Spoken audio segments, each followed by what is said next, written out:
안녕하십니까. 안녕하십니까. 예, 이렇게 바쁜 시간 내주셔서 감사합니다. 예, 고맙습니다. 예, 두현 배치를 단지도 벌써 1년이 넘었습니다. 지난 1년 동안 의정활동 간단히 좀 평가 좀 해주시죠.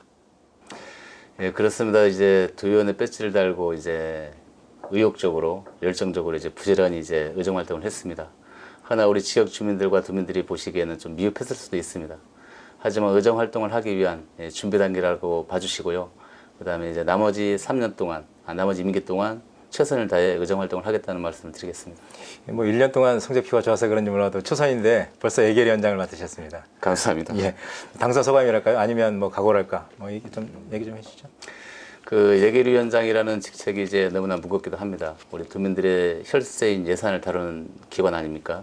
예, 그래서 이제 무겁기도 한데 이제 최선을 다해서 우리 도민들이 혈세가 낭비되지 않도록 최선을 다하겠다는 말씀을 드리고 2019년 제주에 있어서는 매우 중요한 모멘텀이 될 것 같습니다. 이제 제주 지역 경제가 이제 나락으로 추락할 것인지 아니면 제2의 도약으로 이제 성장할 것인지 이제 가늠할 수 있는 해이기도 하고요. 또 사회적으로도 이제 제2공항, 강정마을, 상수도, 하수도 등 이제 수많은 현안과 이제 갈등들이 이제 방향이 가늠되어지는 해이기도 합니다.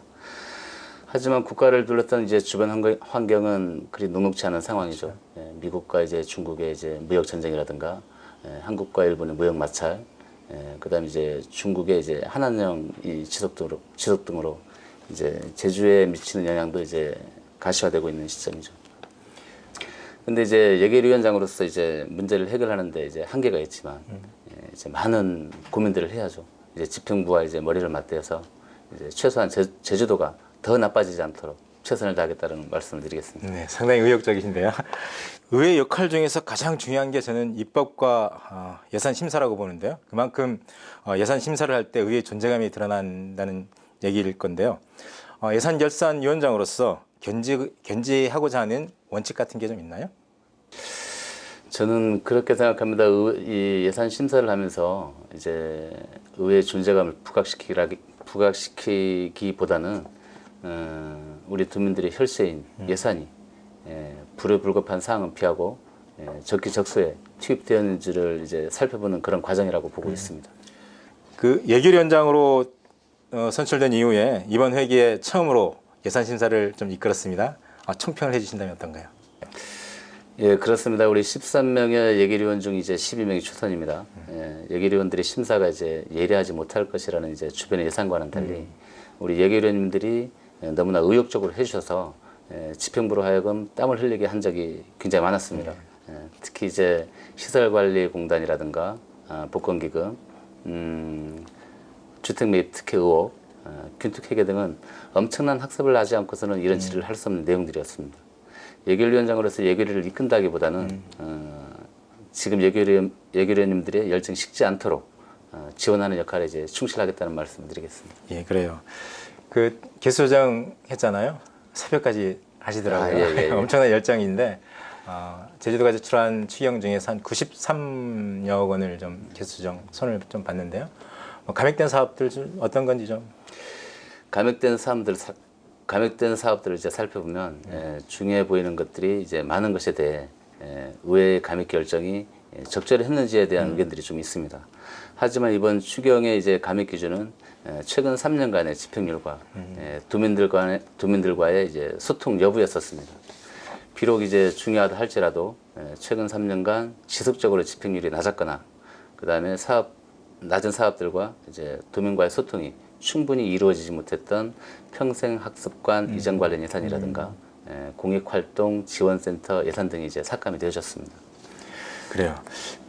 어쨌든 삭감을 했는데 이게 또 징역과 관련해서 좀 말들이 많아요. 어쨌든 제가 볼 때 일각에서는 이걸 가지고 집행부 예산 편성권 침해다라고 좀 지적도 하곤 하는데 의회 나름대로의 뭐 감액 그리고 징역 그리고 신규 편성 할 수는 있다고 보는데 좀 과하다라는 지적도 좀 하긴 하거든요.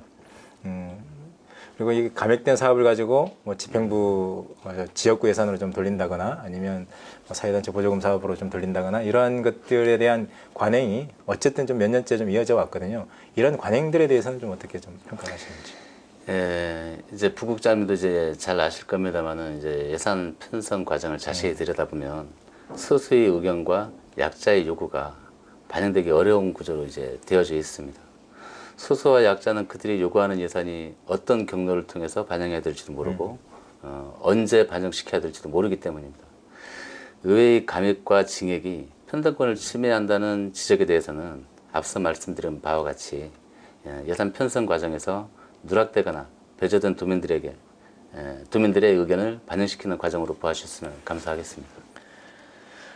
네, 예산 심사가 끝났기 때문에 이제는 어떻게 잘 집행하느냐의 문제가 좀 중요하지 않습니까?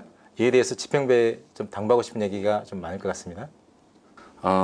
맞는 말씀입니다. 최근 집행부는 이제 상반기 신속 집행률이 63.7%로 역대 최고이고 전국 평균보다 2.9% 높은 결과를 두고 이제 축제 분위기입니다.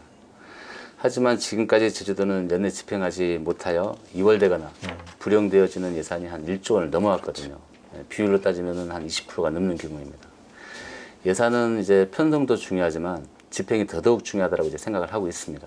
집행의 때를 놓치지 않아야 하고 또 집행하지 못해서 2월되거나 불용되는 그런 예산이 없어져야 된다는 말씀 드리고 싶습니다. 네, 예산은 편성과 심의, 집행에 이르기까지 종합 예술로 이렇게 표현할 수 있는데요. 지금까지는 집행부와 의회 간에 좀 소통이 좀 부족했던 것 같아요. 예산 편성 전에 우리 집행부하고 의회하고 큰 틀에서 분야별 예산 배분을 한다거나 이러한 것과 관련 예산 협치 이런 구상은 좀 하고 계신 건 없나요? 예, 그렇습니다. 민선 7개 들어서면서 이제 협치가 강조되어 왔지만 막상 1년이 지난 시점에서 협치가 실질적으로 이제 가동되어지는 않았다고 이제 생각을 하고 있습니다. 의회와 이제 집행부 두 기관 간에 큰 틀에서 이제 협치가 미흡해도 예산에 관해서는 이제 협치를 이제 더욱 공고히 해야 한다라고 이제 생각을 하고 있습니다. 무슨 말이냐면 예산의 편성권과 심의권을 서로 존중하고 예산의 심의 결과에 대해 집행부가 이제 부동의하는 일은 없도록 할 계획입니다. 그러기 위해서는 상당히 더 물밑에서도 많은 얘기를 하셔야 될 거고 카메라 앞에서도 더 많은 얘기를 하셔야 될 거고 예, 좀 마지막 질문일 것 같은데요. 조금 있으면 우리 집행부에서 새 예산안 편성 작업에 좀 돌입하게 되는데요. 내년도 예산 편성과 관련해서 우리 제주도와 또 교육청을 포함한 집행부에 마지막으로 당부하고 싶은 얘기 있으면 좀 해주시죠. 예, 세입 추이가 이제 생각보다 심각합니다. 이번 결산과 추경에서 이제 집중적으로 지적됐던 국가균형발전특별회계 이 세입도 지방서비스세 개편에 따라 내년부터 이제 대폭 줄어들게 돼 있습니다. 이와 함께 이제 제주 경제 이제 불황에 따른 지방 세수도 감소할 이제 전망이고요. 지역 경제가 어려울수록 이제 예산의 편성과 집행은 이제 매우 중요합니다. 왜냐하면 이제 지역 경제 규모 대비 제주 예산 규모가 전국에서 가장 높기 때문이죠. 따라서 지금까지의 관행에서 벗어나 정말로 서민과 어려운 이웃들에게 직접적인 영향을 줄 수 있는 그런 예산을 편성하고 집행할 수 있어야 할 것이라고 생각합니다. 네, 지금까지 송영은 예결위원장님을 모시고 도민의 혈세인 예산과 관련해서 많은 얘기를 나눠봤습니다. 예산은 편성과 심의, 집행에 이르기까지 한편의 종합 예술이라고 합니다. 그만큼 어느 것 하나 허투루 해서는 안 된다는 의미일 텐데요. 집행부는 본연의 역할을 통해서, 의회는 집행부에 대한 견제와 감시기능을 통해서 도민의 혈세가 허투루 쓰이는 일이 없어야 할 것입니다. 이상으로 이슈 인터뷰를 모두 마치겠습니다. 감사합니다.